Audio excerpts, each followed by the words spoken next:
Tole egaa kabajamtoota fi jaalatamtoota hordoftoota tiktaakii kiyyaa akkam jirtu ani nagaa kutu galanni kiristoosiif haa ta'u.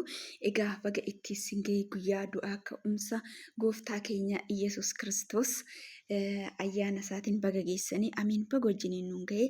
Egaa Waaqayyo umurii nuuf kennee guyyaa har'aatan eebbisee kan nuuf kennee Waaqni abbootii keenya Waaqni qulqulloota kan galatoomii fi kan eebbifame haa ta'u jechuudha. Amiin. Guyyaa kana ga'uu keenyaaf egaa Waaqayyo keenya guddaa galateeffachuu qabna. Umurii kana nuuf kennee akka balleessaa fi akka cubbuu keenya akka daddarbii keenyatti otoo hin ilaaliin Waaqayyo gaarummaa isaatiin egaa umurii gaabbii nuuf dabalee jira jechuudha. Waaqayyo guyyaa kanaan kan nu ga'ee nu eegee nu eebbisee kan asiin nu ga'ee maqaa isaatiif galanni haa ta'u. Baga geessanii isiniin jechuun jaaladha. Egaa maatiiwwan koo maatii tiktook irra jirtan hordoftoota fi kabajamtoota maatiiwwan koo iddoo jirtan maratti ayyaanni kun ayyaana gaarii isiniif haa ta'u. Warri immoo akkasumas immoo godaansarra jirtan egaa Waaqayyo jaalatee eeyyama isaa ta'ee nu eebbisee nagaan gara biyya keenyatti immoo nu gashee maatii keenya faana teenyee ayyaana akka kabajnu Waaqayyo nu haa taasisu jechuudha. Akka jaalalaa fi akka eebba fi akka araara isaatitti guyyaa har'aa kana geenyee jirra. Guyyaa har'aa kana egaa boonyee gaddinee dabarsuu hin qabnu jechuudha. Maaliif hundumtiyyuu bakka nuyi jirru hundattiyyuu Waaqayyo nu faana jira. Egaa maatirraa gargar ba'uun keenya nu gaddisiisuu danda'a. Yoo amma ta'e tokkoo miti maatii ofiitii fi maatii ofiitiin alatti ayyaana dabarsuun tokkoo miti. Ta'us immoo Waaqayyo immoo namoota addaatirraa egaa umurii kana nuuf kennee warri boqotanii nu gidduudha dhabamanii jiru. Warri dhibamanii mana yaalaa ciisan nu jiru. Nuti immoo kanuma keessaayyuu immoo akka kaannee deemnee deebinee hojjennuuf immoo Waaqayyo nu gargaaree jira. Kanaafiyyuu immoo dhaabannee isa galateeffachuu qabna. Guyyaa har'aa kana guyyaa diinni itti mo'amee seexanni garbummaan seexanaa itti nurraa cabee egaa Waaqayyo du'aa isaatiin jireenya nuuf kennee kanaafiyyuu guyyaa gammachuu guyyaa itti jireenya argannee kana waan ta'eef Waaqayyoon keenya galateeffachuu qabna. Iddoo kamirrattiyyuu rakkina keessattis gadda keessattis yeroo hundumaa Waaqayyoon keenya galateeffachuu qabna jechuudha. Waaqayyo egaa guyyaa dabalataa nuuf kenneetu jira. Nama oggaa akka nu taasisu immoo eeyyama isaa yaa ta'u jechuudha. Akka jaalalaa fi eeyyama isaa ta'ee waggaa har'aatiin amma geenyutti immoo egaa wanta gaarii hojjennee akka Waaqayyo nutti gammadetti karaa Waaqayyo irra deemnee cubbuurraa gargar baanee amma nu danda'ameen sagalee Waaqayyo hordofnee Waaqayyoon keenya galateeffannee akka jiraannu inni nu haa gargaaru.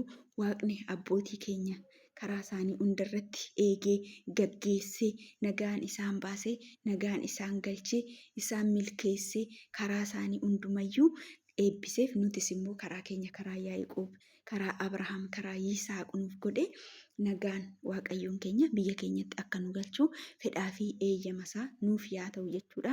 Egaa abbootiin keenya qulqulloonni kun bara godaansa isaanii isaanis beela'anii godaananii jiru. Rakkinaan godaananii jiru. Garuu immoo qormaan irree jiraatu bara rakkina isaanii keessanitti Waaqayyoon isaanii qabatanii qorumsa san keessa darbanii egaa Waaqayyoon isaanii galateeffatanii eebba hin dhumne kana maqaa hin dabarre Waaqayyoos isaaniif kennee jira. Nutis immoo abbootii keenya gaggeessee eebban kan gara biyya isaaniitti isaan deebise Waaqayyo nuti warra godaannee jirru immoo nagaan nu galchee gara maatii keenya gara biyya keenyatti akka nu ga'uuf Waaqayyo eeyyama isaa nuuf haa ta'u. Umurii nu haa dheeressu. Nageenya biyya keenya nu haa deebisu. Waaqayyo har'a geenyeerraa bakka guyyaa kanaaf Waaqayyoon keenya galateeffachuu qabna. Warri rakkina keessa jiru immoo gara Waaqayyoo keenyatti boonyee Waaqayyoon keenya kadhannee rakkinaa fi gidiraa keessa jiru kana immoo seenaa godhee nuuf dabarsee akka immoo gaarummaa inni nu hojjete kana guyyaa itti ragaa baanu akka nuuf kennuuf jabaannee Waaqayyoon keenya kadhachuu qabna. Egaa ani biyya godaanaa irratti Waaqayyo eeyyama isaa yoo ta'e waggaa har'aa maatii koo bira taa'ee tanan ayyaana Faasikaa kanan kabaju jechuudha.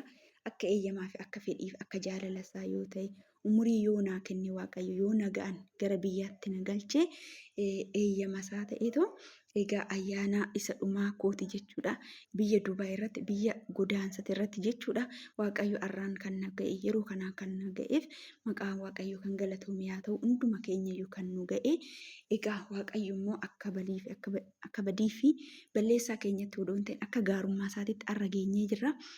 Waggaa dhufutti immoo firii gaarii buusnee egaa akka waggaa irraa geenyu Waaqayyo eeyyama isaas nuuf yaa ta'u, baay'ee sin jaaladha, baay'ee sin kabaja.